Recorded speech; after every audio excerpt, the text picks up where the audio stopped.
very happy to introduce Meredith Macbeth to you. Meredith is a stained and leaded glass maker who has studied stained glass and conservation in Scotland, England, and the United States. And we saw this morning and enjoyed to hear in such great detail how stained glass windows are made. And now Meredith will talk about the importance and the methodology of conservation. Meredith, thanks very much.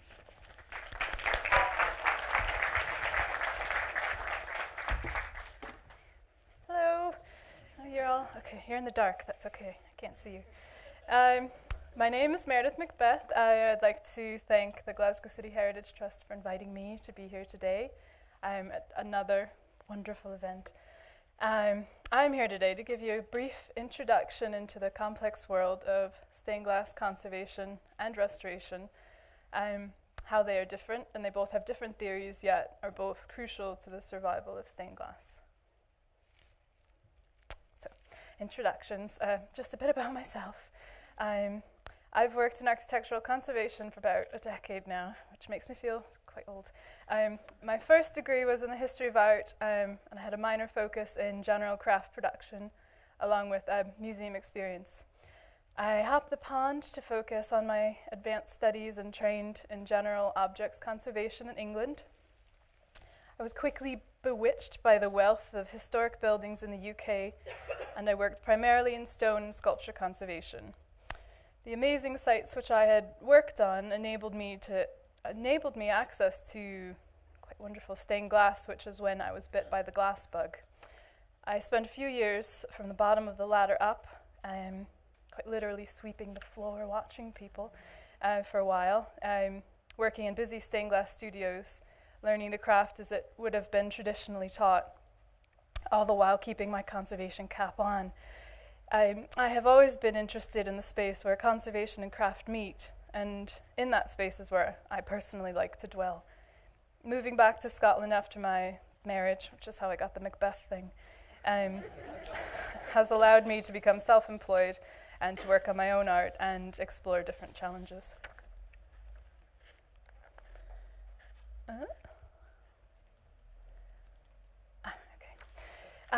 So, enough about me then.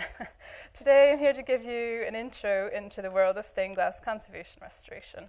And we will begin by defining stained glass because there's a lot that's encompassed in just those two words. So it can be painted or stained glass, as well as plain leaded lights, copper foiled glass, dalle de verre, and other types of architectural glass, whether in situ or after removal to a museum or private collection. So laser pointer, so that's stained and leaded, obviously. That's a plain leaded light, dalle de verre, Tiffany copper foil. This was really interesting at the Modern Institute last year in Glasgow, Richard Wright installation. So quite modern art, and then that's, of course, stained glass in the Burrell collection. So, start at the very basics of stained glass. Glass was placed in openings in buildings to keep the wind and rain out while letting in sunshine. This functional object evolved in its development and turned into a vehicle of artistic expression. So let's keep this in mind when considering stained glass conservation and restoration, this idea of function. This is what makes stained glass conservation such a unique challenge when it comes to conserving and restoring it. When you consider it, so many things can go wrong. Stained glass is a complex construction with complicated installations, combining glass, metal, possibly stone or wood, all of which have to work together in alignment. If one gives up, the others might temporarily pick up the slack, but deterioration is inevitable. Cast iron corrodes, which can blow up the stone, which causes movement in the glass panel, which can snap the copper tie wires, which leads to the unsupported glass, which can sag the lead matrix, which can in turn break the glass. So then you have a broken window, which is surely a hazard if it's at height, and it's also letting in elements into the building, rain, wind, which is also possibly damaging the interior. So it's a mess, really. And then you would need a professional to clean it up, which leads me to defining stained glass conservation and restoration. So looking into the brief history of how the field of stained glass conservation developed. It started with the craft and the actual making of the object. I feel that stained glass is in many ways a miracle, but if that seems extreme to you, it's not a miracle then, but an incredible tribute to the ingenuity of man. Discovery of glass, of producing stable glass, from casting lead cames, pouring lead around reeds to create them, to learning how to mill it, to figuring out paint and how to make it and fire it correctly by the 11th century, to discovering silver stain by the early 14th century, to figuring out copper foiling in the late 19th century, Daldevere in the early 20th century as part of the new. It's really incredible, I think. Probably all you think as well. So back to the point, as these windows were created, initially installed, over time and after standing up to the elements, repairs would be needed. Fashions would change and windows were resized, rehomed, and continued routine maintenance would be needed in order for the glass to serve its purpose, to function. So, what's the difference again? Anyway, at this point it might be helpful to define the difference between conservation and restoration. And these are general definitions. Restoration is to restore, the process of returning an object to its original condition by intervention or removing the patina of age and replacing deteriorated elements, which can sometimes be heavy-handed or insensitive, considered heavy-handed or insensitive. Whereas conservation is to conserve, the process of considering the object and preserving all, or as much as the original material as possible, and all interventions must be reversible. And conservation can sometimes be considered overly precious without considering its actual function. So if you consider briefly the other fields of conservation, a textile conservator doesn't need to a dress to clothe someone.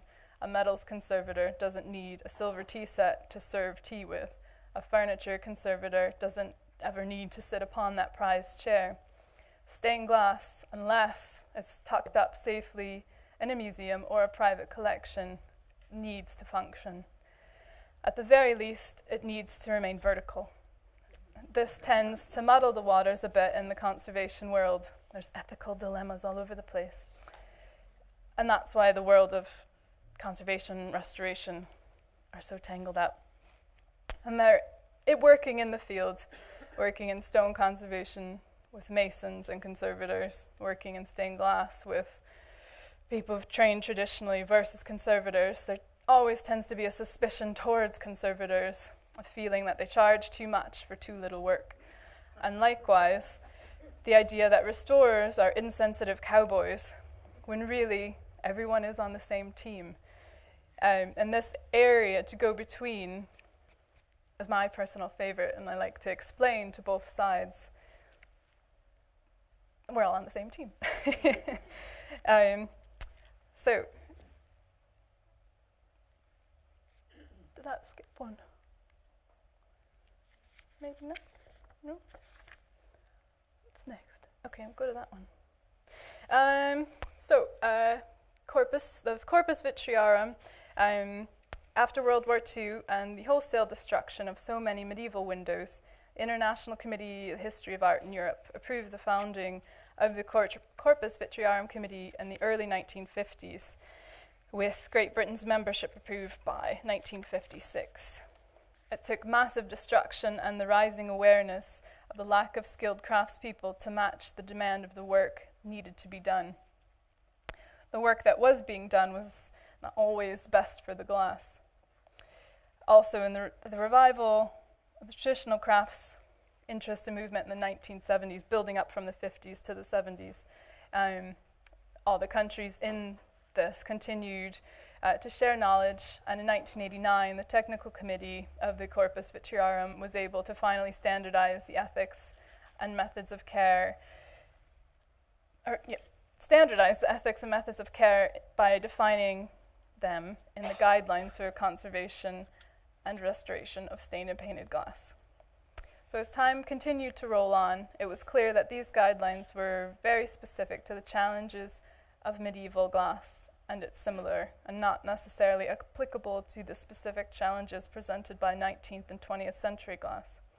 There still remains a tiny bias that later glass is not as fine an art as the older glass, which is changing, I think, but perhaps we're still too close to it. However, and reflecting on the beauties that we've seen today, it's really not the case. It's just different. The guidelines were revised in 2004 in recognition of the voids.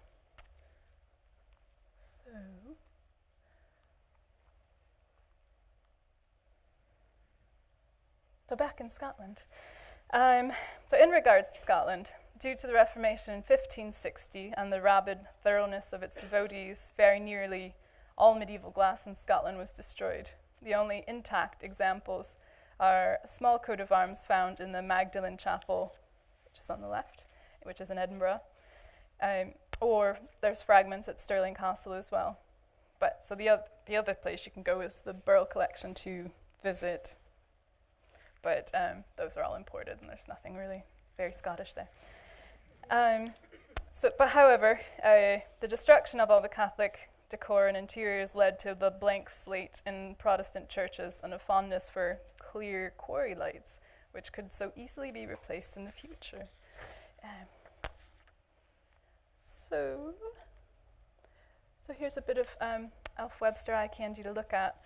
While I say it must be considered the state of the field when stained glass production began to ramp up in the mid-1800s. For nearly 300 years, stained glass, after the Reformation, stained glass floundered. Techniques and supplies and skills were lost. Most likely, the only work there was available was a bit of repair and maintenance to the quarry lights.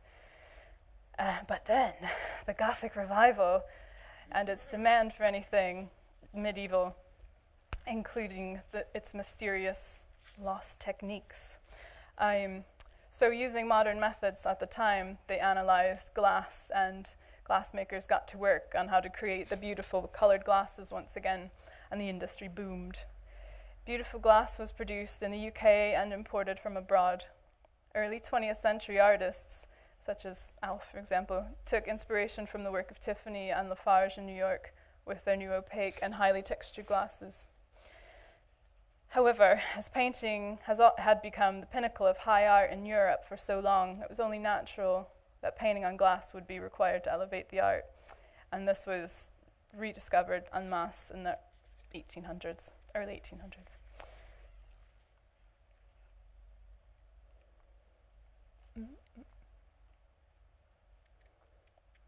Oh, you can't see those very well. Okay, so this is where we need to pay attention to red flags in conservation. This experimentation / ingenuity and an incredibly high demand with lots of money at stake, along with a workforce that was kind of catching up as they went. Things are bound to go wrong in production. So these are the issues, what you need to watch out for. So the first one, which you can't read very well, says issues with production, such as techniques, lead or glass, and time and deterioration, the natural process as things age. And you can see weather, which includes wind and water, moisture levels, vandalism, previous restorations, insufficient support, unsuitable protection, and unsuitable protection. So the following are some examples of all of these. So these photos are thanks to Moira Malcolm at Rainbow Studios. So this is returning to the idea of function again. Removing windows from their settings is an expensive business. It's also risky for the windows. So this is not a job which hopefully would not be undertaken lightly, or which would be. Anyway, no, which would not be taken lightly by any restoration or conservation team. However, the treatment of the window, this is where the treatment of the window, see, even I'm confused. Between conservation and restoration, it differs because this is the big one, the re-leading topic. If if you need to. There's too much re-leading or too little, or you need to find somewhere in between. So this window obviously was leaded wrong, and it's kind of buckling. It wasn't woven, the lead wasn't, there's no structure to it, so it's just hinging pretty much, as you can see. And that's some more examples of lead deterioration. In the 19th century, the manufacture of lead came by removing all traces of other metals, believing that pure lead would be better. In fact, it's now known that a tiny amount of copper, silver is required for strength. This is why some medieval lead mixed with all these impurities can still exist quite happily, and why lead in later stained glass windows is failing. So that's lead deteriorating on the left, and then it's actually cracked and started moving. So this is just a tiny panel, and that just shows, it shows cracked glass there, and a broken lead joint, and some movement in lead as well, and lots of cracked glass actually. This is some deterioration of stone. So up here, if you can see, this is all a big gap, which is missing mortar, and there's no support bars really either. So this is the result, the window's starting to slide down and slump, and it's hinging at the bottom. And when you're standing inside that church, you can see daylight coming in along with the wind when you were standing there. So this is weather and corrosion. This is a iron cast bar that's corroding. Then the corrosion product's building up, and it's trapping water and all sorts. So it's starting to go on the lead's starting to oxidize, and it's also affecting the glass. And this is a bit of ghost painting where the paint wasn't fired correctly, and it's obviously starting to deteriorate and not looking good. Insufficient support. This obviously does not have enough support because it's starting to slump down and it's being affected. Vandalism, which is quite sad. So this is a previous repaint, his shoulder and his face, which the picture doesn't really reflect it, but it looks like it was almost drawn by a marker. So while it might have looked okay, it really doesn't fit in with the quite soft painting really of the rest of the window. This is another previous repair, which is good because they saved the glass, obviously, but it can be, detrimental if you go back to edge bond it all together. You might find that they'd trimmed part of the glass away to fit in the lead, to fit the heart of the lead in. So, yeah, putting that back together, it would be a big spider web fill, but if you're good at it, it can be done. And it's good they saved the original glass, so they meant well. So this is a bit of the restoration process. This is in America, actually, but it's the same time period, but this is all part of a skylight, 3 massive skylights of about, each panel is about that big, maybe a meter by meter. And there was about 100 panels in each skylight, and we did 3 of them.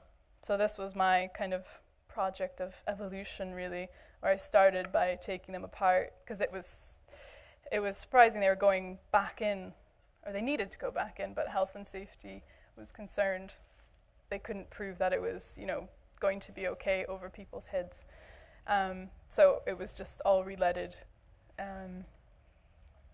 So I started by taking them apart, and then this is just the glazing process. And that's soldering, and that's final clean. And that's it back in situ. And that's the final window. So it's somewhere up here, I think. And that's obviously massive. So this is really conservation light. These are just kind of what you do. So you record all the time, before treatment, during, and after, using photography and drawings. Just keep recording. Preserve as much original material as you possibly can. Use minimum intervention, and make sure that your treatments are reversible. So these are some conservation techniques. That's a bit of copper foiling, which is copper sheets with an adhesive on the back, or not copper sheets, copper ribbons. It used to be a copper sheet which they would cut up and use. So that can be done. Edge bonding, or you can use, there's a couple different kinds you can use of adhesives. This one also by Rainbow Studios. There was a broken leg. I think this was a result of a vandalism. Broken sheep, broken leg, and that's them back in place. So it saved all that original material, which is very good. And this is a bit earlier, but this is what you can do.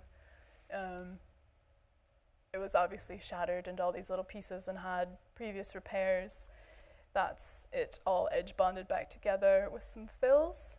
This is all filled with adhesive as well, and then you color match it to that. And then it's all reglazed there as well. So, yeah. Backplating, which is, this is the paint had ghosted. So a replacement head following the lines that you could still see was repainted and soldered onto the back of the window. As for, conservation in Scotland, just recently in October there was a fantastic 2-day conference at the Burrell collection, which was really good to bring people up. But it's, at the moment, Scotland's not doing very well for training in stained glass, in conservation, or in the craft of it. None of the art schools are teaching it anymore. Edinburgh's just phased it out, or it's been enveloped in their materials course, but they're not really encouraging stained glass anymore. So that's a bit of a lull, that people have to go elsewhere to train. Same with conservation. There's an amazing master's program at the University of York, and some of the students did presentations of this, which was fantastic to see the level of training. And I guess that's not too far from Scotland, so that's what we have. So let's see. So a bit of self-promotion at the moment. I'm working with the Scottish Stained Glass Symposium and Trust on the database, which is recording all of the stained glass in Scotland. There's the website, which is a bit weird. Oh no, don't do that. It's .uk. So if you all want to go and look at it, there's a comments section somewhere where you can, if you know something about this window, which we don't have, the year or the artist, it would be oh so helpful if you could submit who it is, because that's what it needs to be in the future, because it's a massive project to get all of these windows in. So far there's 140, so that's a start. So this is just a glimpse into the world of maintaining stained glass, and I'm quite aware that I left out a lot.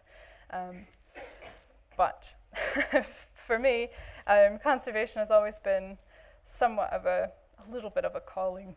You're not going to make that much money, but you feel quite honored to be in such close proximity with such amazing objects, and to be so intimate with work of artists from the past, for me, brings just a sparkle and a memorial of their lives, into our present day. So I think when someone like Alf, who was so untimely taken, it conservation can be a memorial for that. So, thank you.